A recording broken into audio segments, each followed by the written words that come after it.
you today. Just this is the next lecture, and I think it is the final lecture in MRI bone tumors. It will be a bit long today, and I hope this will not annoy you. If you have any questions, kindly message me on the chat.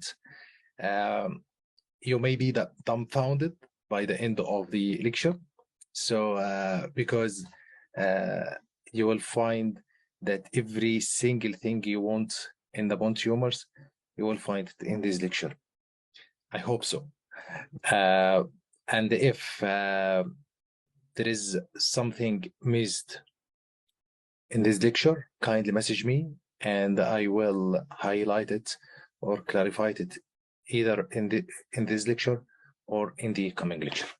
So just to avoid wasting your time, and I want you to pay some attention and get your attention to what I just will briefly go through some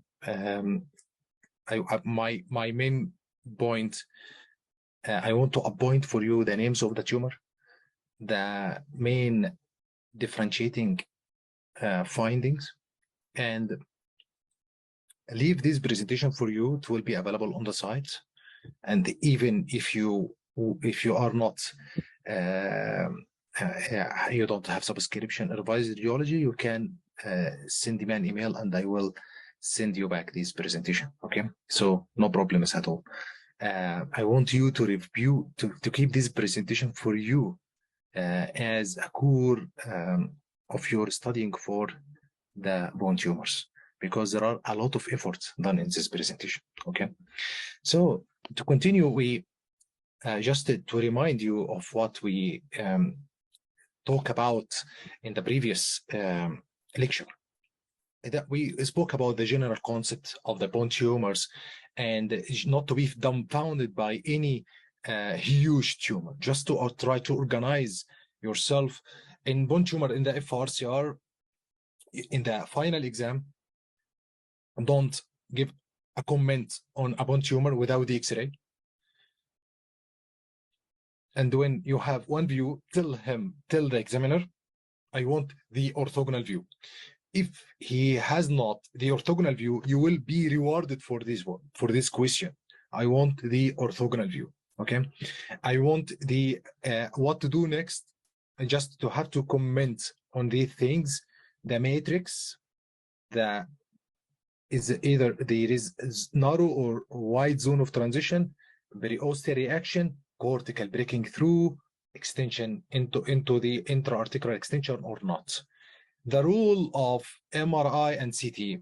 CT is just can clarify more the matrix, and also you can ask for CT cap, which is asked routinely once you find any tumors, because you wanted to rule out either this mets coming from somewhere else in the lung or infradiaphragmatic structures. And also you ask for MRI to highlight the lesion and to rule out any other skip lesions, and to check for any intra-articular extension as well as any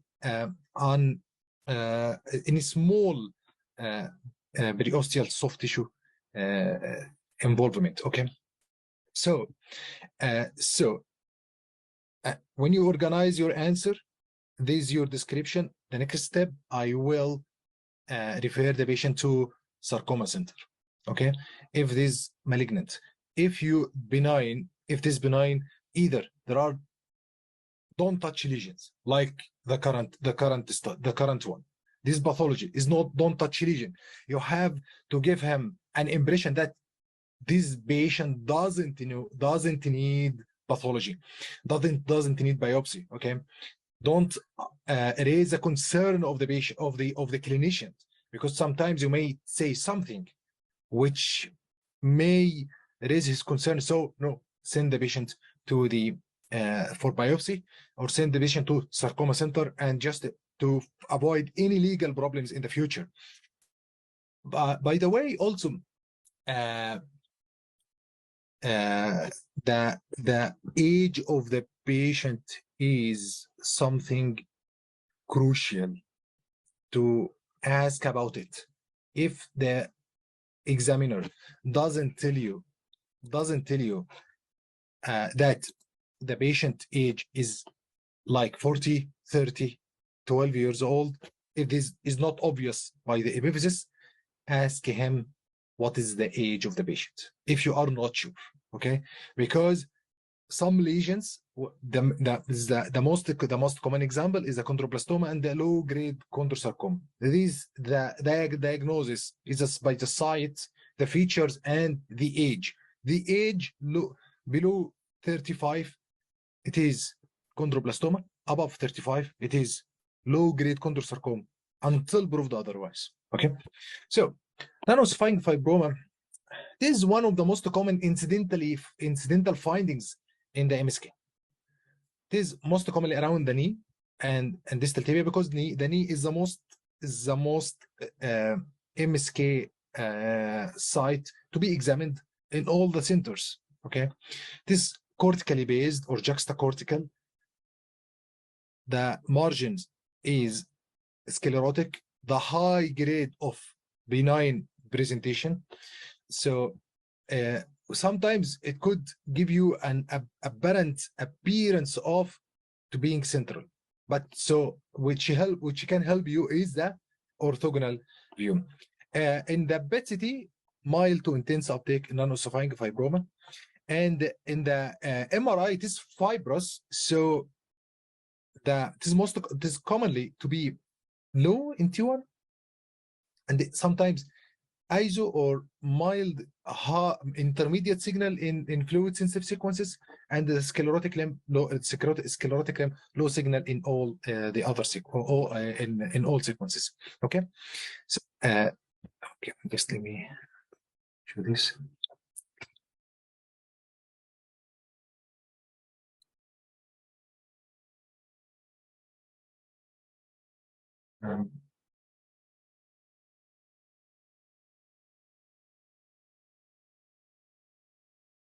Okay, so this is the lesion. Here it is. We have here is the sclerosis, and there is the lesion. You can find that the lesion is ISO almost just lower compared to when you say ISO or low signal, you compare to the muscles in the MSK. You compare to the muscles. Okay, so when you have something like that, you have to say either the patient, either these patients.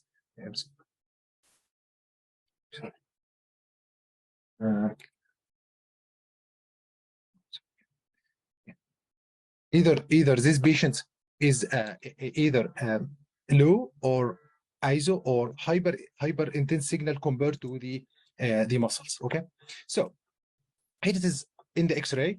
It's very obvious in the X-ray that it's benign lesion with a sclerotic rim, and in the MRI you can see that heterogeneity. Some mineralization which elicit low signal, could be sometimes high signal, but the most important is marginal. It is eccentric, mainly eccentric, and there is a sclerotic rim. Okay, there is no periosteal reaction. There is no soft tissue component or cortical breaking through, and sometimes there could be the presentation with the pathological fractures. Okay, next is fibrous dysplasia. Just can I ask on the chat, if you have multiple non-ossifying fibroma, what is the expected syndrome?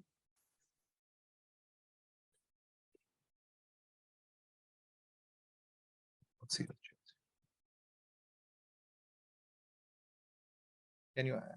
Anybody has any answer?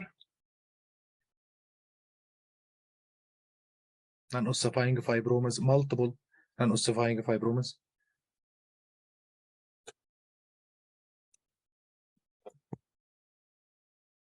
Okay, let's answer in the end. Okay. Okay, great. Okay. Okay. Great. Okay. Very good. Okay. Okay. We have now fibrous dysplasia, and it could be polystotic or monostotic, polystotic is less common to be polystotic. On the other hand, the Paget disease polystotic is more common. It can happen everywhere. The ribs, most commonly in diaphyseal, and may extend to the metaphysis.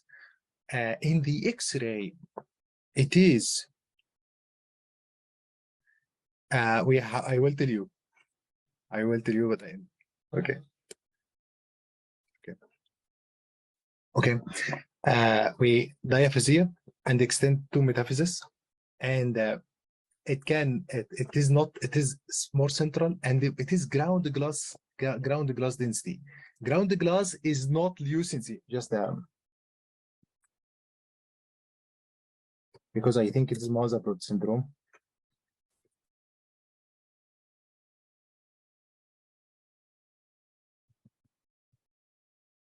Okay, it is ground glass. It is not chondrogenic, so it is not lucent. It has dense, could be, yeah, it is. Mohamed is fibrous dysplasia. Yeah, for that reason, I speak about this the current syndrome. When it is multiple, fibrous dysplasia is Mohamed. But Jaffe Campanici when non-ossifying fibroma and associated with soft tissue myxoma. Okay. Diaphyseal, often it is diaphyseal, and the density from lytic to densely sclerotic because it can be sclerotic with time. It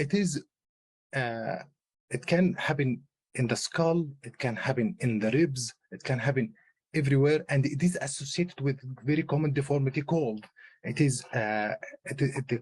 called Schiffer-de-Crook syndrome. And in the polystotic, when it is polystotic, it is the reason for limb length discrepancy. I also want to get your attention to something.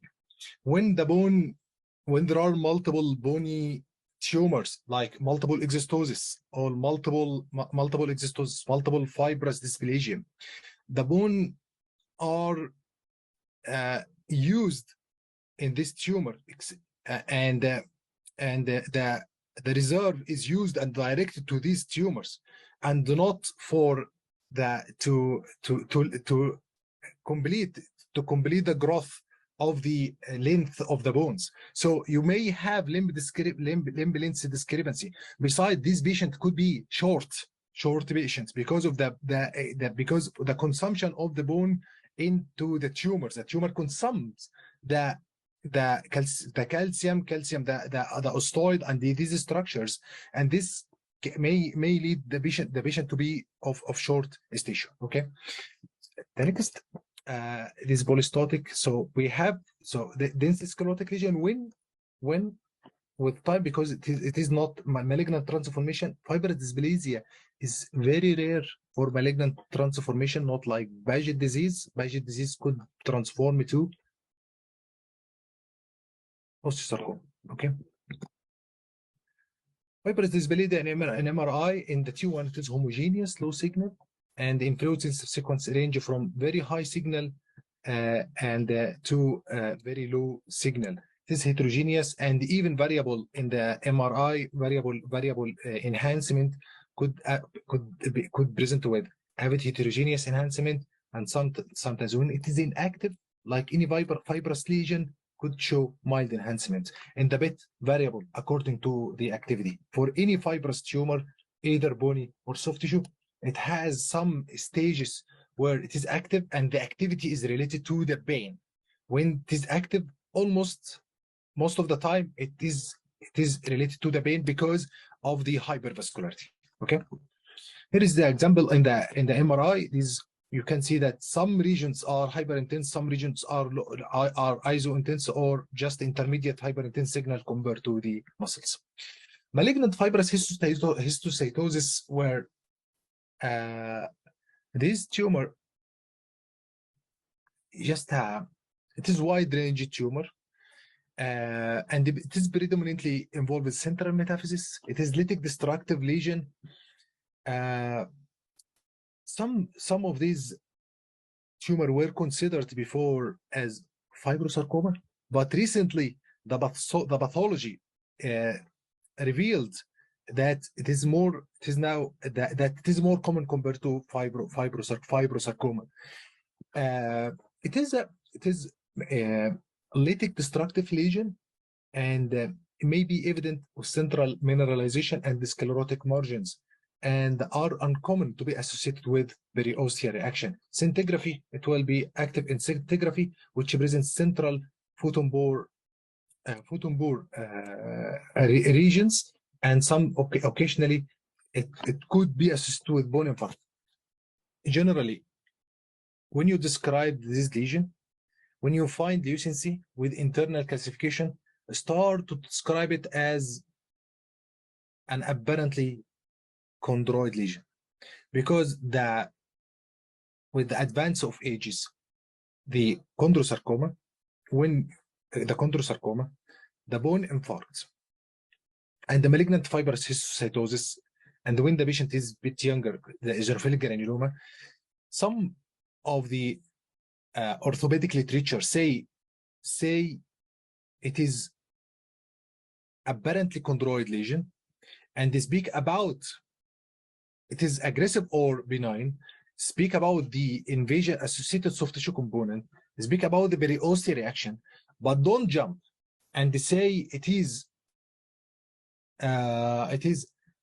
chondroma, chondroid, it's in chondroma, or like it is infarction, or like that. Be smart and don't entrap yourself. You are playing in the tumor zone, and once you say something, nobody will joke with what you say. They will take seriously every single word you say. So when you describe a lesion like that, if I were you, I will say the following. It is a fairly defined lytic lesion, diametaphyseal, showing with wide zone of transition, and showing endosteal scalloping. There is periosteal reaction, which is a smooth periosteal reaction. It is not smooth at that time. Here it is not so clear, but still it is not suspicious periosteal action. The suspicious thing is the endosteal scalloping. Okay, not sure of with these images if there is here, if it is pathological fracture or not. The soft tissue component MRI will be recommended, but I do expect that there is associated soft tissue component, but the quality of the images cannot help me. Differential, this is more likely to be malignant lesion, and this is the main differential. You cannot see calcification, so it is more likely either fibrous, if it is more to ground glass, or chondroid. If lucent with some calcifications like ring and the arcs, say it is more likely to represent the chondroid lesion. Okay, and then describe the aggressiveness of the lesion and raise a concern about chondrosarcoma or malignant fibrous histiocytosis or like that. Okay. In the MRI, intermediate to low signal in the intermediate to low signal in the T2, and this again is the chondrosarcoma, unless there is calcifications. In the T1, it is intermediate. In the T2, it is heterogeneous. In the chondrosarcoma, with intense calcification, could represent with heterogeneous signal, and the variable enhancement. So you cannot have a consensus regarding this lesion, because when there is chondrosarcoma, and there is lack of calcification, it can present with enhancement, can visit high signal and low to intermediate signal in the T1. In the chondroid lesion, it is lucent, it is low signal in the T1 and the high signal, and with calcification, heterogeneous signal. The pattern of calcifications, also can affect the signal of the tumor. But MRI is more conclusive and more helpful compared to the X-ray. But when you have an X-ray like that without calcifications, speak about it is more likely to chondroid or to be fibrous tumor. Okay. Here, this is indistinguishable from fibrosarcoma. It was thought previously in the last before the last 10 years that it is more likely to be fibrosarcoma, but the pathology revealed that it is malignant fibrous histiocytosis is more common pathology compared to the fibrosarcoma. It is both of them have poor prognosis. Okay.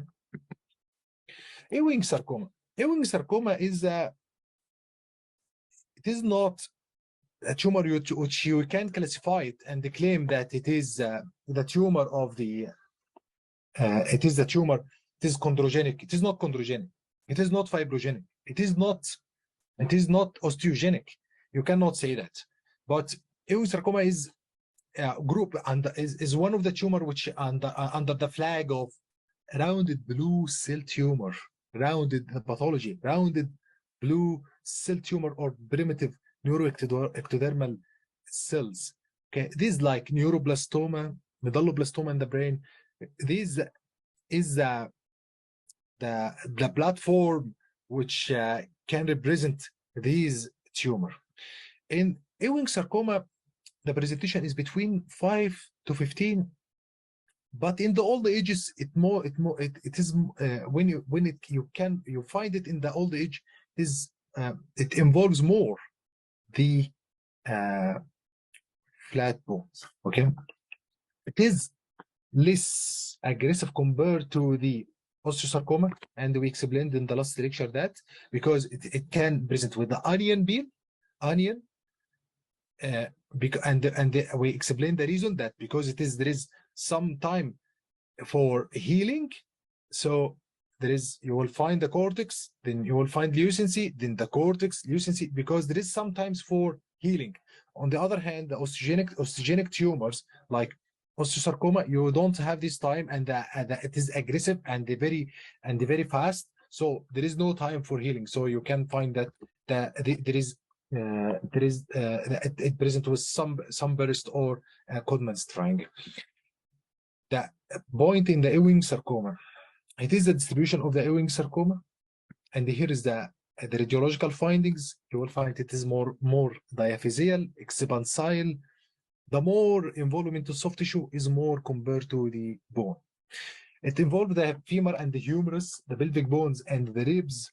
Permeative lytic lesion destruction with wide zone of transition and rapid extension through the cortex. The here on end appearance is unlikely. Is the periosteal here on end is unlikely. The more common is the onion peel. The more common is the onion peel. Okay, and the involvement pattern of the involvement is the socialization, because it's mainly the bone and mainly the soft tissue and lesser involvement of the bone, and we will find that in the coming images. Okay, in the MRI, in the T1, it is intermediate low signal, high signal in the T2, and the showing enhancement in the post contrast sequences. And don't forget that there is large soft tissue, and the main differential is osteomyelitis. Scintigraphy, high intake and high FDG intake. Okay, here is the example. You can't find it.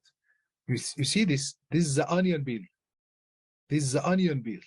Yeah, the hair on end it appears here, but it's more common to present with the onion peel.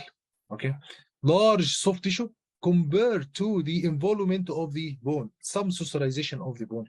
Okay,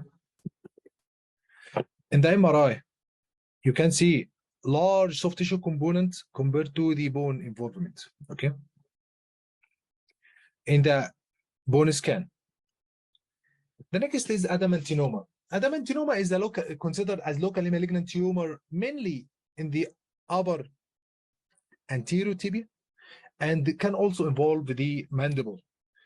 It is considered as locally malignant tumor. It is with eccentric involvement of the distal diaphysis. Okay, as any tumor, if there is no calcifications in this tumor, it is low in T1, high signal in T2, and intense enhancement in the post contrast, and intense uniform enhancement. Okay, this adamantinoma and this pathological fracture, you can find this adamantinoma, and here it is. It looks as benign. but sometimes it can be large, can be more invasive compared to what is in the images. And the pathognomonic features, the anterior upper tibia, and what is the other side is the mandible. Okay. Solitary bone cyst, it is not uncommon tumor, and most of the time it present when the bone is fractured. Okay. The common site is the long bone. It can involve also the spine and the calcaneum, metadiaphyseal, and when it comes with fallen fragment sign. There is no periosteal reaction. It could present with some expansion, but don't forget, no periosteal reaction. It is not malignant, and when you find the bone cyst, search for the pathological fracture. Okay. Aneurysmal bone cyst, to explain the aneurysmal bone cyst, multilocular, metaphyseal, expansion, eccentric, and fluid level, and very important to look in the MRI at the fluid level. In the sagittal view, if you find that fluid level extend more than 70% of the size of the tumor, it is more likely to be benign. More likely to be benign. Here, there is no, it is just a periosteal shear, which is different from periosteal reaction. Okay. Acute pathological fracture, secondary aneurysmal bone cyst can present in many tumors, like giant cell tumor could be associated with aneurysmal bone cyst. Don't forget to differentiate it between telangiectatic osteosarcoma. Here you have smooth internal bony septations, the telangiectatic thick nodular, and the fluid level in the telangiectatic is less than 70% of the tumor. Okay. Here is the other example. Here is a fluid level, blood fluid level, eccentric, expansion. There is no significant periosteal reaction, just the shell as mentioned above. Okay. Okay. It's Ewing sarcoma. Yes. So what do you think about, what's your impression in the chat? This tumor, destructive lesion involving the scapula, the bone involvement less than the soft tissue involvement, high intake. So what is your impression?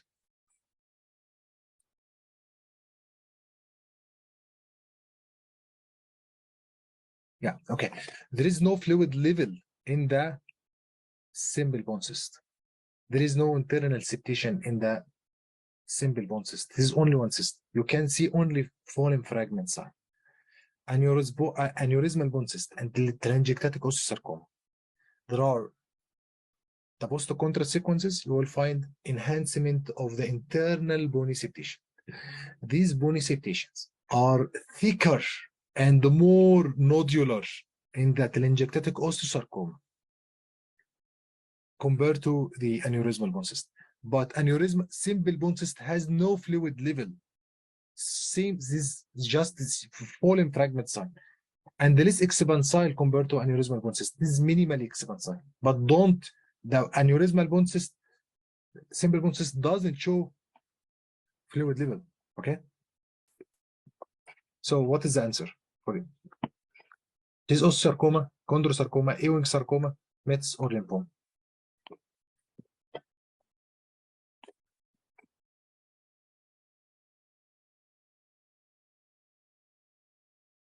Okay. Anyone else?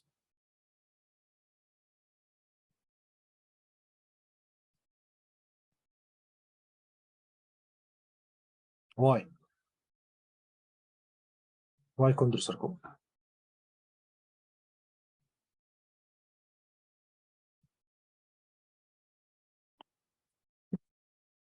This is osteosarcoma. Even in the child, osteosarcoma can happen in the child. Okay, but it is more common. But with these intensive calcifications, mineralization, the matrix, and there is involvement, this pattern of this bone destruction is more likely, the bone destruction is more likely to be osteosarcoma, and the intense intake of the in bone scan. So with this pattern of calcification, the Ewing sarcoma is not calcified in this way. Okay. Even in the children, not all the children, Ewing sarcoma is a more, it is in earlier age, but the children, which age? Because after 10 years old, it is more, there is overlap between both of them. After 10 years old, it is also osteosarcoma can involve with the children at that age. Okay. So here, this diagram is very good in classification of the benign and the malignant tumor which involve the scapula.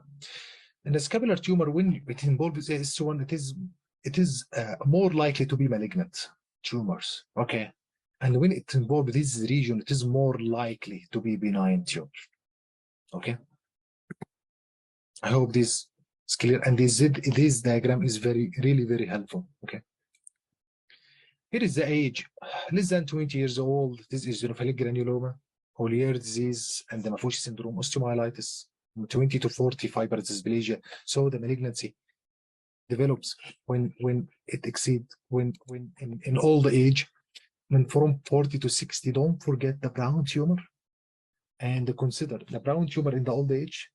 Consider brown tumor when there is renal failure. Consider with osteomyelitis at all the age group. Okay. Okay. Here's the classification: benign osteochondroma, osteoma, aneurysmal bone cyst. Okay. And here is the malignancy: chondrosarcoma, osteosarcoma, Ewing, Metz, and lymphoma. Okay. This is scapular osteosarcoma, frequent malignant neoplasm of the scapula, usually in S1 region, most commonly from 10 to 30 years old, destructive expansile lesion with osteoid matrix. CT and MRI better to define the extent for preoperative assessment, preoperative planning. Chondrosarcoma is usually seen in an older population, and they can also seen in pre-existing osteochondroma. Okay. Here is the chondrosarcoma. This malignant transformation of, you can see that there is irregularity of the cartilaginous cap, and it is very important to MRI to check the cartilaginous cap. Okay. This chondrosarcoma, we mentioned that it is very important to know the age of the patient. Here, there is cortical disruption, and when you find the cortical disruption and the increase of the cartilaginous cap in the MRI, these mean that there is malignant transformation of these cartilaginous tumor. In the scapular lymphoma usually lymphoma usually doesn't have unique radiological features, but sometimes the most common features is to be lytic, moth-eaten, permeative pattern of bone destruction, less likely to have to show calcifications, large soft tissue component. So lymphoma, just to try to keep it as differential and ask for if there is any other site. It is very rare to be primary lymphoma. Ask for any other sites, a history of lymphoma, and the labs of the patient. But when you don't have these options, you can see the differential, and after rolling out the presence or absence of calcifications, you can strongly suggest lymphoma. Okay. This scapular, this you can see that altered mirror signal, large soft tissue component. You can hardly see, just you do feel that moth-eaten appearance, lucency. You cannot say that is this tumor. It is not well-defined lucency. It is permeative lucency. Okay, without even sizable, significant periosteal reaction or cortical breaking through. This Ewing sarcoma, and usually in the long bone from 10 to 20 years, Don't forget S1 is very important. S1 and S2, this regional classification is very important. Okay. This permeative lytic lesion, expansile and destructive necrotic mass in the superior scapular body with large soft tissue, no true matrix. Ewing sarcoma has no true matrix. Involvement of soft tissue is more compared to the bone involvement. Okay. Scapular mets can have mets from everywhere, but the most common is the lung, breast, and thyroid. Carcinoma, don't forget thyroid, large destructive bony lesions. What is the other tumor which is associated with large destructive bony lesion in its mets? Can you send this in the message? I hope you show some just to give me an impression that you are here. Can you listen me? Can you listen to me, or there is a problem in the voice in the sound? Okay, great. Okay, so there are some answer. Yeah. Okay. Thank you so much. Okay. The next tumor is the osteoma. You can see that it is not clearly in the region S1, but it is benign, and the nidus and the history of waking the patient every night, and the response to aspirin or salicylic acid. Okay, so scapular osteochondrome. Don't forget, this is very not uncommon. Here is the aneurysmal bone cyst, multiple fluid level, expansile, and the multiple fluid level. Don't forget here the cartilaginous cap, okay, in the MRI. Okay, next is pelvic bone tumors. Just if there is, just here you will find here. Okay, if I give you these images, which is benign and which is malignant? In your point of view, I don't read what I mentioned. Just give me your impression.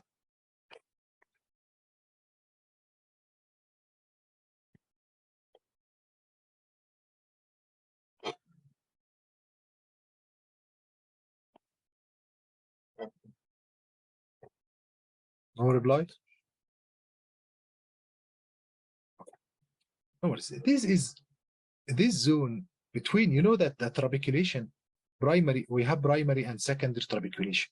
Okay, primary and secondary trabeculae for the weight bearing and the tensile trabeculae. Okay, this tensile and this compression trabeculae. This for the this and this lucency. This is normal lucency. Okay, this is not tumor. But here, if you compare to between here and the other side, there is lucency here, large ill-defined lucency, and sometimes it interrupts the foramina, the sacral foramina, and you have to chase up the sacral foramina in all the pelvic studies. Okay, because sometimes these foramina, if interrupted by a fracture, it can be very helpful, because such a fracture in this region can be very difficult to see. So you have to assess these foramina and these bony margins, because it can be very helpful. Okay, what about this is a bowel? Okay, here is this is a lesion. This is a lesion. This is this lesion, the lucency, destructive lesion of the iliac and extend to the sacral bone. Okay.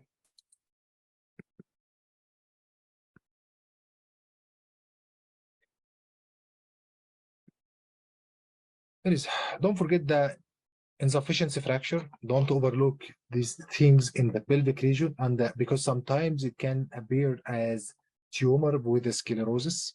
Okay, here it is the infection, and this the you can find that intraosseous, the juxtaosseous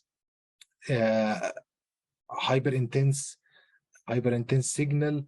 You can find the focal, which is what do you think? What do you say about this? What is the name of this structure?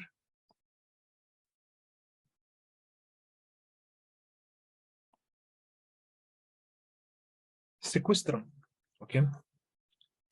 Okay. Yeah, great. Thank you. Thank you. This is sequestrum. Yeah. Okay.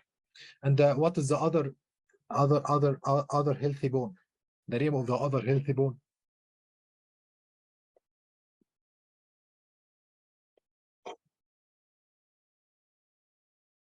Okay, great. Thank you. Okay, this is osteomyelitis and one of the differential around the pelvic and the upper femur. Okay, and if we return back to classification of the bony tumors, we have if